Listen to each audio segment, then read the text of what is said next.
Today's bike of the day here at Iconic Motorbikes is a little bit different than usual for two reasons. One, this is not for sale through us. Obviously, you can go to your local Ural dealer and get one. But secondly, and more obviously, it's got a sidecar. This is a Ural Gear Up in two-wheel drive, which we'll talk about in just a moment, and it's in a limited edition color called Caribbean Blue.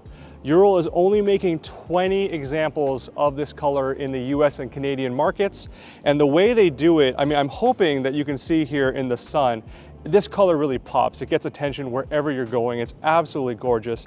It's a three-stage thing where they're doing a white base layer, a white primer, then they do a light metallic blue paint job, and then on top of that, they're actually doing a blue clear coat. And that's what creates this Caribbean blue color that you see in front of you. Now, a video like this is going to be kind of difficult because there's two distinct audiences. There's people that already know what sidecars are and what they're like to ride and how crazy and different they are. And there's people that haven't had that opportunity or that pleasure yet. For the people that do know what it's like, I'll just quickly mention what's new for 2023 in the world of Urals is three main things. One, the castings on the engine are completely new and different and more refined. That's an encouraging thing for me. We're going to talk about this a little bit more later in the video. A dear friend of mine, Spurgeon Dunbar over at Revzilla, and I actually got Ural to give us a loaner years ago, another Gear Up two-wheel drive, but the Sahara limited edition. And we did a very famous and iconic off-road event called the LA Barcelona Vegas ride, which happens right after Thanksgiving every year. So it's actually going to happen again this week. Unfortunately, I won't be able to make this one. But we did that in one of their sidecars, and it was simultaneously somehow one of the best and one of the worst experiences I've ever had on a motorcycle. But it is one of the reasons why I have fallen in love with Urals over the years. So, the reason I bring all that up is because, admittedly, when we did that ride, we did have some issues with a little bit of oil leaking and things like that from the engine and from the final drive, and both of those things have been addressed. It seems like a little bit earlier, admittedly, but also, again, for 2023. So, number one, like I said, the engine castings. Number two also has to do with the engine, but this time it's internal. They've gone with roller tappets, which, of course, are a huge upgrade in a variety of ways, so that's encouraging. And then lastly, number three is going to do with the sidecar, and more specifically, the drivetrain to the sidecar. As I mentioned earlier in the video, this is a two-wheel drive model. I'll try to show you an example of how that works, but we'll show you there's a drive shaft that goes from the rear wheel to this other rear wheel. And in days of yore, it used to be a U-joint, now it's a CV joint, which, just like the roller tappets, a little bit more modern and an improvement in a variety of ways. So nothing crazy revolutionary, but at the same time, just good upgrades that make this, that update it and make it a bit more modern to make it more livable. So if you're not familiar with Ural as a company, there's a couple things I should note. So one, originally everyone knows this or everyone thinks of this.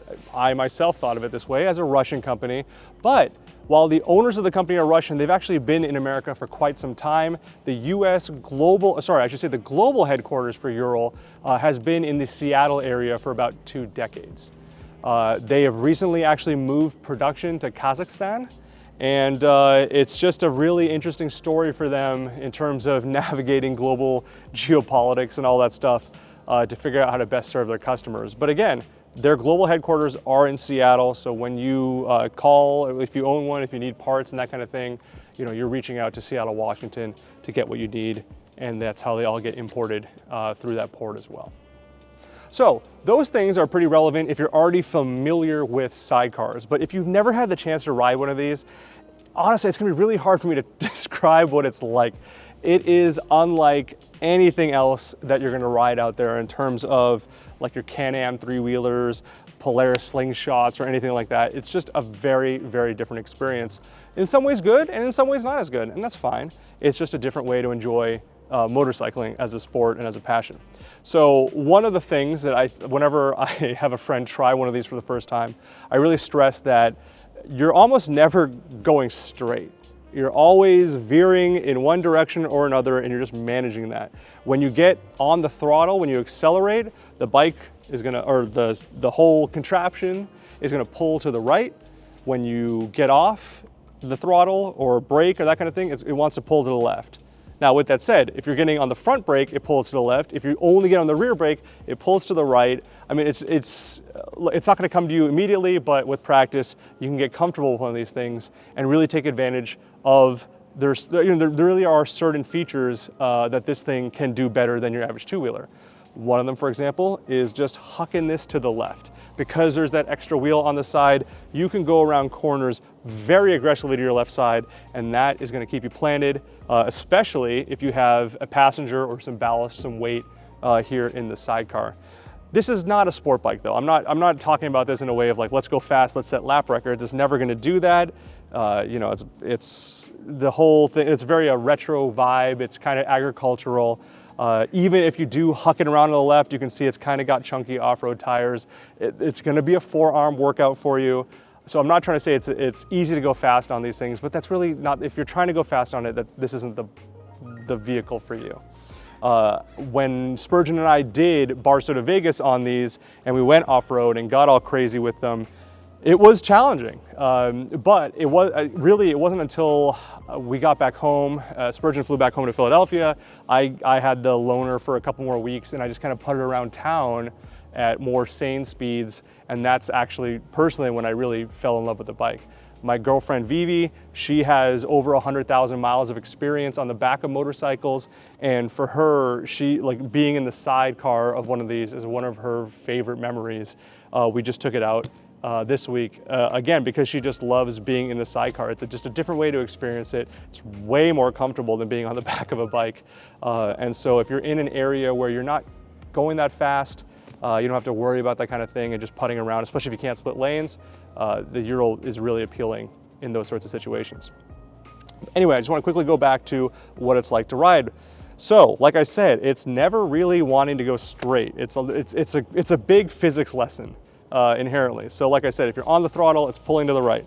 If you're off the throttle or braking on the front wheel, it's generally pulling to the left, and you're just kind of managing that and balancing that. You're always working, you're always paying attention, but that's how it should be when you're on a motorcycle anyway. There is a two-wheel drive setup. I'll see if we can't show you how that works in just a moment, but there's no diff. So if you engage two-wheel drive on one of these things, both rear wheels are spinning at the same speed, and so it doesn't really matter what you're doing with the steering because it's just gonna push you. Two-wheel drive is not to be used on the road. It's really only if you get stuck in an off-road situation or something along those lines, just to extract you from the problem that you're having, and then there's a hand lever to get you back out. But that's the general idea. I think showing is probably better than telling. So Riff and I, Riff's behind the camera right now, we're just gonna hop in this thing and go for a quick little spin so you can get a feel for what it's like. All right, let's take a little spin. I got a mic in the helmet. Hopefully you can hear what I have to say here. So first things first, there's a whole bunch of stuff going on, as you can imagine. One of the different things is a parking brake right here. So this lever is the parking brake. And now we can get on our way. Here we go. So we're just gonna go around the airport here. Nothing crazy, nothing too fast. But like I said earlier, the Ural's not about going insanely fast. It's just about enjoying life and seeing the sights. All right, so I was telling you earlier about how this reacts to physics. I'm gonna just accelerate here. And tell you what, if you could just face forward for a second. So I am starting to accelerate here, and now I am accelerating without putting any effort, and you can tell it's about to crash into that plane. And if I just go off the throttle, it goes to the left as well. Let's clear these planes for a second. I'm gonna build some speed, I'm gonna put it in neutral. And now if I just get on the front brake alone, you can see it's pulling to the left. Build some speed up here again. And now if I just get on the rear brake, you can see again, it's just pulling to the left there. So it's just a different way to experience motorcycling. You definitely need to get some practice and get used to it. But, I mean, on what other bike could Riff be here in the sidecar hanging out? And I could spook him. He wasn't really expecting me to do this, but a little quick left-right movement, and now you're up in the air.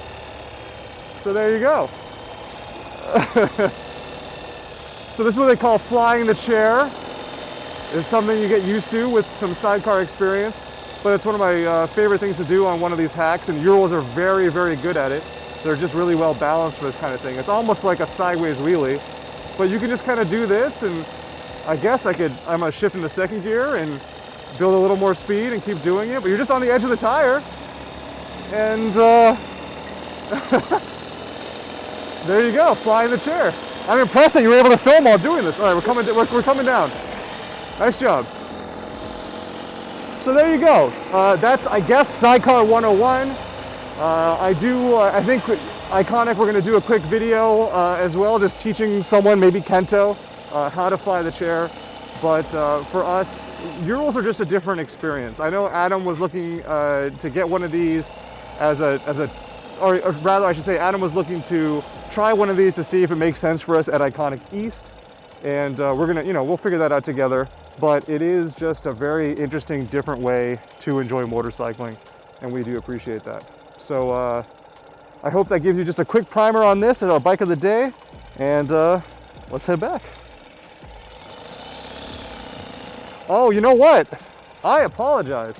I want to show you two things. All right, Riff, would you mind hopping out real quick? We'll just show people two things. So one, if you can come here. So on the shifter side, you've got, this is just a regular shifter. You got heel toe controls to shift up and down.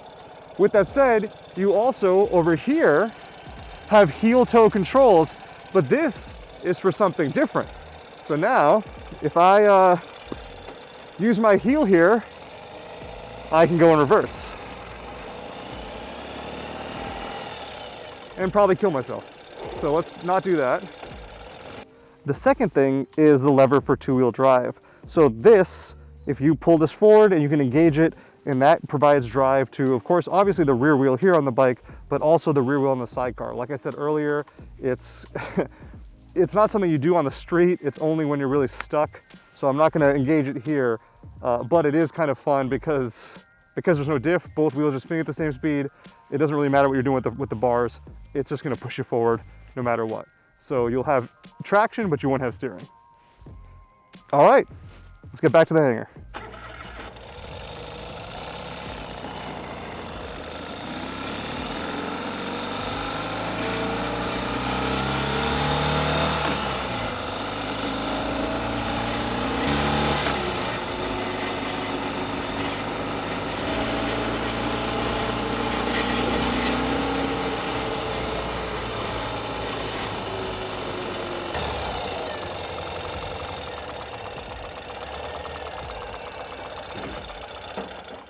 That's today's bike of the day. Thanks for watching.